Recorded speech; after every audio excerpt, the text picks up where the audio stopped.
सुप्रभात। मैं code number H से आज एकल नाटक प्रतियोगिता के अंतर्गत एक नाटक लेकर प्रस्तुत हुई हूँ, जिसका शीर्षक है एक गुजारिश। इसमें हमने बताया है कि एक बेटी का धरती पर जन्म लेना कितना महत्वपूर्ण होता है और बेटी को बोझ न समझकर बल्कि उसे खुशियों का पैगाम समझा जाए। तो आइए देखते हैं। नमस्ते, मैं हूँ परी। विश्वास नहीं हो रहा होगा ना?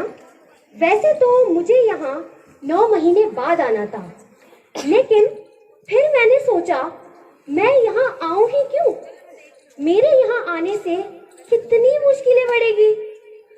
मेरे होने वाले पापा का टेंशन बढ़ेगा, मेरी माँ की रातों की नींदें खराब होगी, कितने ताने सुनने को मिलेंगे। बस यही कारण है कि मैं इस धरती पर बेटी बनकर नहीं आना चाहती। इसीलिए मैं अल्लाह ताला के पास गई। मैंने उनसे कहा कि या अल्लाह, मुझे इस धरती पर बेटी बनकर नहीं जाना। वो मुस्कुराए और बोले कि बेटी, तुझे इस धरती पर बेटी बनकर जाना ही पड़ेगा। मैं निराश हो गई और जीसस क्राइस्ट के पास गई। मैंने कहा, हे जीसस, मुझे इस धरती पर बेटी बनकर नहीं जाना। आपको पता है उनका जवाब क्या था? उन्होंने भी यही कहा कि तुम्हें धरती पर बेटी बनकर जाना ही होगा। आखिर में मैं भगवान के पास गई। मैंने कहा, हे भगवान, हे प्रभु, हे दयालु, मुझे इस धरती पर बेटी बनकर नहीं जाना। अरे ये क्या? ये तो अल्लाह की तरह और जीसस की तरह ही दिख रहे हैं। उन्होंने कहा, अरे पगली, हम सब एक ही तो है। ये तो ये इंसान है जिन्होंने हमें अलग अलग बांट के रख दिया है, लेकिन तुम्हारा धरती पर बेटी बनकर जाना बहुत जरूरी है, क्योंकि मोहम्मद साहब को हजरत अमीना की जरूरत है, जीसस क्राइस्ट को मदर मैरी की जरूरत है, और उसी तरह भगवान श्री कृष्ण को माता देवकी और यशोदा मैया की जरूरत है। इसीलिए तुम्हारा धरती पर बेटी बनकर जाना बहुत जरूरी है। मैं धरती की ओर जा ही रही थी कि मैंने देखा कि वहां एक सास है और एक ससुर भी है, जिन्हें अपना वंश आगे बढ़ाने के लिए एक बहू की जरूरत है। एक पति है जिसे अपनी खुशी के लिए, सिर्फ अपनी खुशी के लिए एक पत्नी की जरूरत है।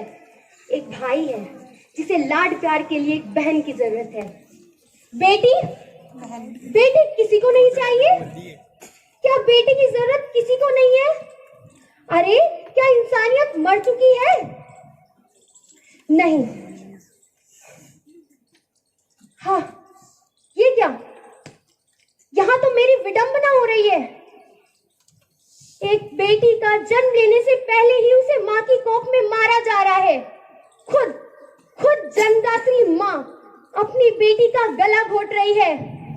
नवजात शिशु को दूध के कटोरे में डुबाया जा रहा है, गरम रेत में दफनाया जा रहा है, और 3 साल की नन्ही बच्ची का शिकार हो रहा है, और वहां 20 साल की युवती के साथ गैंगरेप हो रहा है। नहीं भगवान, नहीं। इन राक्षसों का संहार करने के लिए आपको इस धरती पर आना ही होगा। हाँ, आपको इस धरती पर आना ही होगा।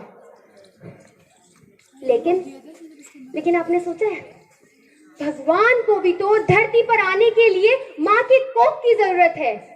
हाँ, माँ के कोख की जरूरत है। इसलिए मेरा धरती पर जाना बहुत जरूरी है। मेरा धरती पर बेटी बनकर जाना बहुत जरूरी है। आज मैं आप सबसे वादा करती हूँ कि मैं धरती पर बोझ बनकर कभी नहीं आऊंगी, बल्कि मैं खुशी का पैगाम लेकर आऊंगी। बूढ़ी माँ की आंखों का तारा बन के आऊंगी, अपनी पिता की आंखों से निकले हुए हर आंसू पोंछने आऊंगी। आज मैं जन्नत में रहने वाली दिव्य चेतना आज आप सबसे ये निवेदन करना चाहती हूँ कि बेटियों के लिए अपनी बाहें फैलाओ, बेटियों के लिए अपनी बाहें फैलाओ, ताकि इंसानियत बनी रहे। उनको भरपूर प्यार दो, उनको अपनी गोद में संभालो, ताकि इंसानियत बनी रहे। और उस पूनम से निकली हुई चांदनी भी कहे, उस पूनम से निकली हुई चांदनी भी कहे कि अगले जन्म मोहे बिटिया बनाओ, अगले जन्म मोहे बिटिया बनाओ। धन्यवाद।